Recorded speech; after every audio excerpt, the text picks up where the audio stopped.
¿Qué tienen en común un corsé victoriano, las pastillas de arsénico y tu scroll infinito en Instagram?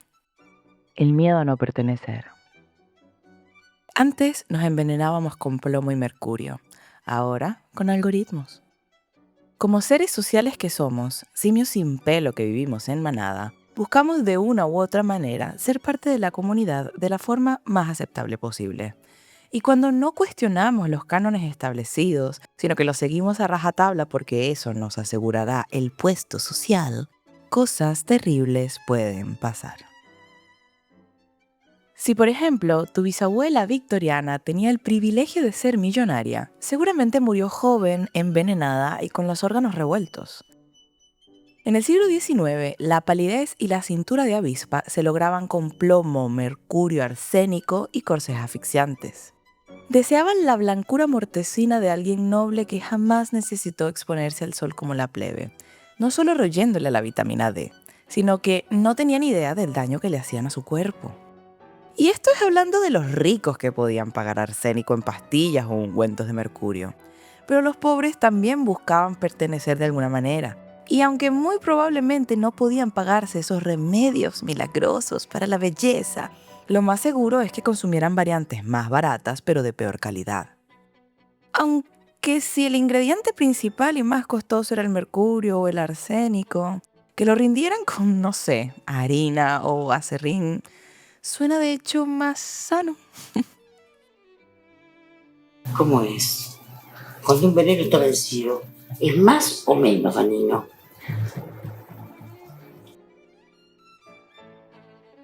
¿Estamos programados para la extinción con tal de ser parte del grupo?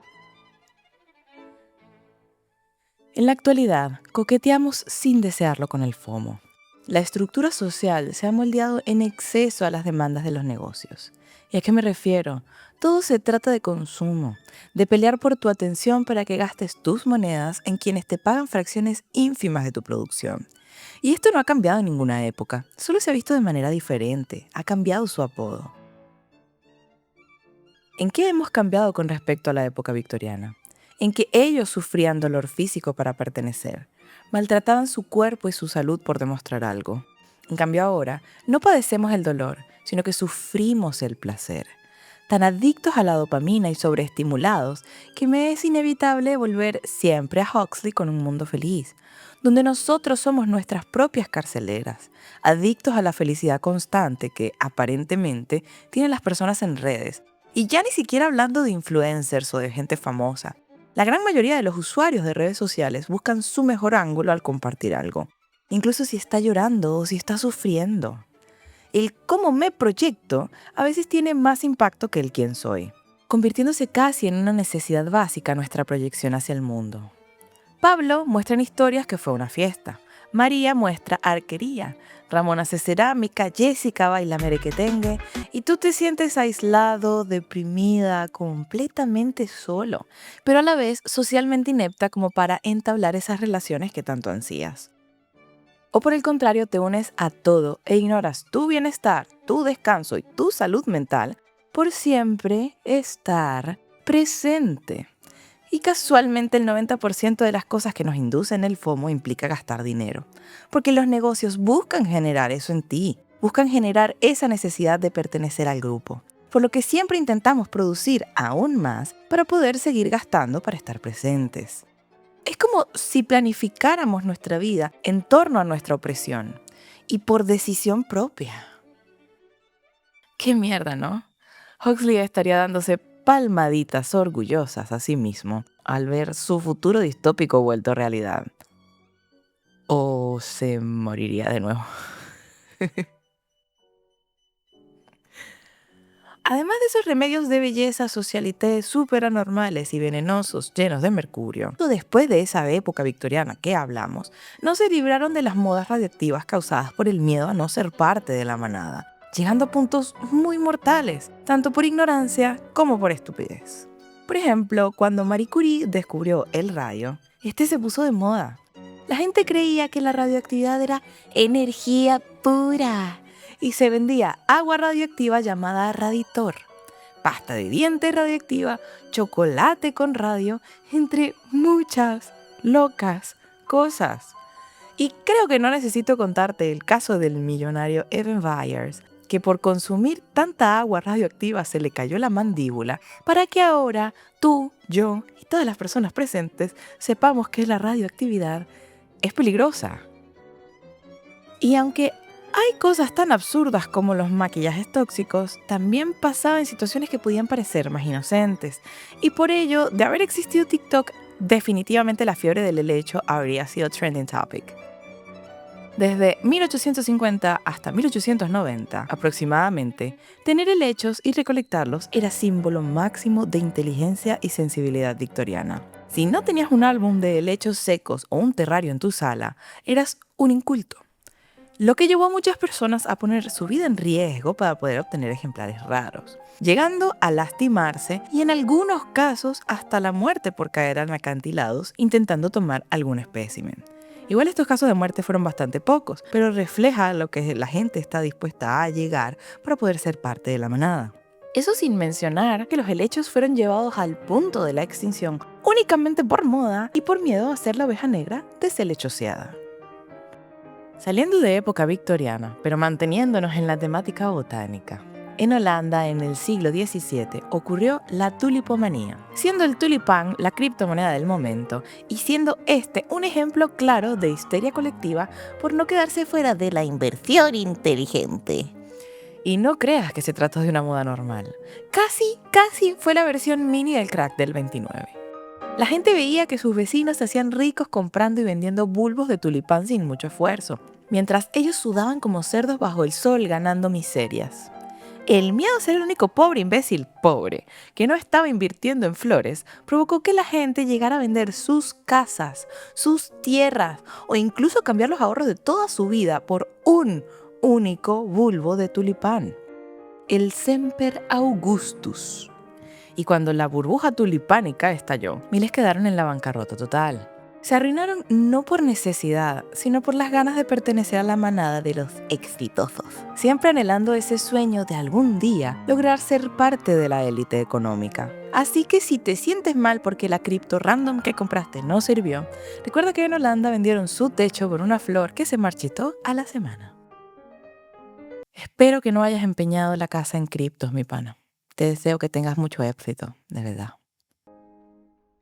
Y como estos, hay muchísimos ejemplos más, donde en muchas ocasiones todo ocurre un poco de manera espontánea y se riega como la espuma inevitablemente, por el boca en boca en la actualidad o por las redes actualmente. Pero en casi todos los casos, lo que no deja de ocurrir es que ciertas personas buscan aprovecharse ante estas situaciones de FOMO, sacando beneficios económicos de la ruina total o parcial de las personas que se dejan llevar por la marea de la colectividad. Y no hablo únicamente de la ruina económica. En la realidad actual, en menor o mayor medida, vemos quienes quieren sembrar la semilla de la necesidad de pertenecer con marketing y redes. Fíjate de ahora en más, cuando veas publicidades, cómo gran parte de ellas te comunica un mensaje de urgencia, te genera una necesidad que no existía. ¿Te lo vas a perder? Solo por hoy. No dejes que te lo quiten.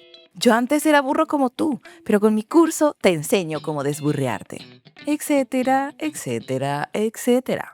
Convirtiendo la comunicación online en una herramienta para el nuevo feudo en la nube. Y a la vez, convirtiendo a quienes manifiestan estos mensajes en paladines de los nuevos señores feudales digitales, sin siquiera saberlo. Acá es cuando entra Yanis Varoufakis, trayéndonos en el 2023 el término tecnofeudalismo. Con respecto a esto, voy a resumir muchísimo, ya que es un tema bastante denso. Pero si quieren profundizar al respecto, pueden leerse el libro de Varoufakis, Tecnofeudalismo, el sigiloso sucesor del capitalismo. O les recomiendo también un canal que a mí me gusta muchísimo para investigar esta clase de cosas, que se llama Claudio Álvarez Terán. Si no quieren leer, él explica muy bien. Pero volviendo, en su libro, Varoufakis argumenta que el sistema actual ha reemplazado el viejo conocido capitalismo de mercado por una economía de rentas digitales, en ese espacio intangible llamado la nube, donde las grandes empresas tecnológicas actúan como señores feudales, y la gran mayoría de las personas dependen de estas plataformas o feudos principales de las empresas para gran variedad de actividades del día a día. desde la socialización y el consumo hasta el trabajo y el entretenimiento, donde en ocasiones incluso se paga por acceder a un servicio que de forma sigilosa hace a sus usuarios trabajar de manera gratuita, alimentando algoritmos, entrenando inteligencias artificiales, ofreciendo sus datos personales a terceros para personalizar publicidades que incentiven su FOMO para que gasten sin necesidad o incluso sin desearlo.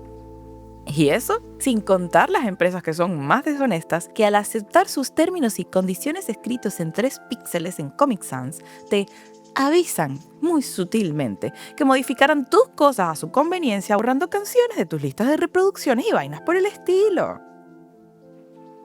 Ahora, los tecnofeudalistas controlan mucho más que los señores feudales del pasado, ya que no solo son poseedores del capital económico, sino que ahora también son dueños de la información, de nuestra información, de nuestros datos, de nuestros horarios, lugares frecuentados, mañas, gustos, y todo ello ha sido utilizado, incluso en nuestra contra, para manipularnos silenciosamente.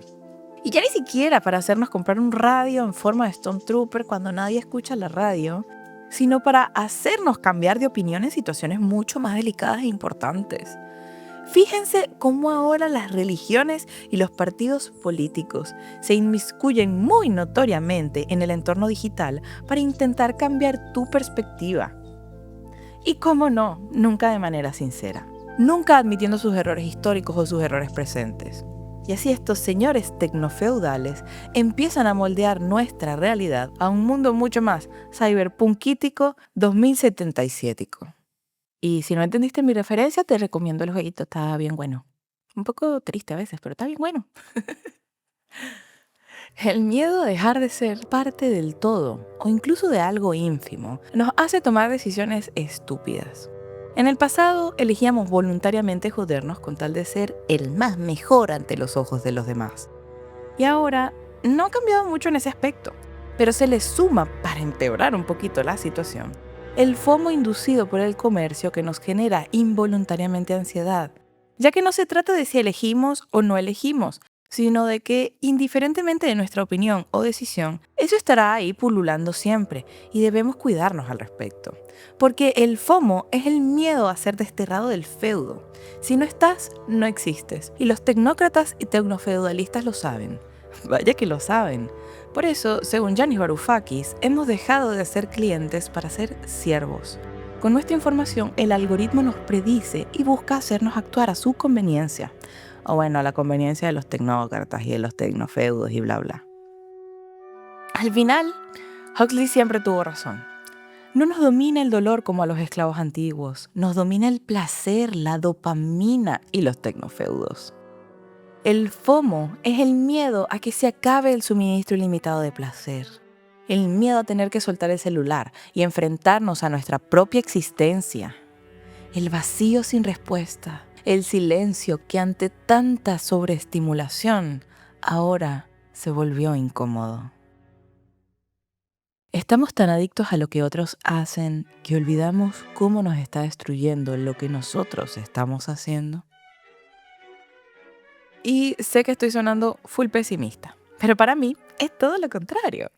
Los dueños de la nube nos han demostrado esta máxima tan conocida de el conocimiento es poder.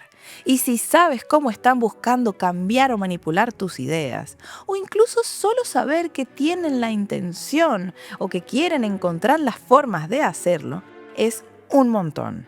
Porque poco a poco dejas de amoldarte a ellos para empezar a entender tu verdadero yo, sin necesidad de que el algoritmo te entienda. No hace falta que el algoritmo te entienda, solo que te entiendas tú. Ser consciente del entorno, o al menos intentar entenderlo, nos va a ayudar a encontrarnos a nosotros mismos. Poner límites sanos es primordial y negarse al miedo de no pertenecer, aceptando que no ser parte y estar solo contigo mismo también es delicioso. Pero los límites debes colocártelos también a ti misma. Aceptar que te estás negando a socializar por una ansiedad inducida por el aislamiento social algorítmico facilongo de las redes. Y retarte a dejar el claustro también es divino de experimentar. El miedo de ponerte en una situación fuera de tu zona de confort para luego superarlo es lindísimo. Pero también decidir quedarte en tu zona de confort en el momento adecuado es lo más inteligente que harás. Los límites se pueden colocar hacia un lado o hacia el otro. Debemos colocárselos a las demás personas, pero nosotros también debemos colocarnos nuestros propios límites. Pero por sobre todas las cosas, lo más importante de todo esto es siempre leer los pinches términos y condiciones, gente. Eso es muy importante. Por favor, léanse los pinches términos y condiciones. Gracias. Creo que está bueno preguntarnos por qué en la historia de la humanidad la deshumanización ha sido un precio aceptable por la validación social. Yo definitivamente no lo sé. Por eso quiero desearte que seas libre, que seas consciente, verdaderamente consciente y que seas muy feliz. Muchas gracias por escuchar mi monologuito fomotéstico con miedo a la falta de pertenencia.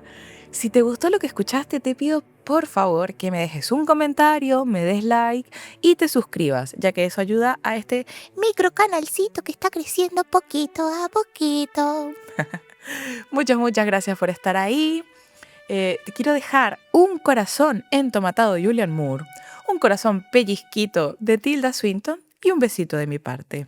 Además, felices fiestas. No sé cuándo publicaré este video, pero ¡felices fiestas! Chaito, nos vemos el año que viene, porque definitivamente no creo montar nada más este año. Pásenla muy bonito. Chau.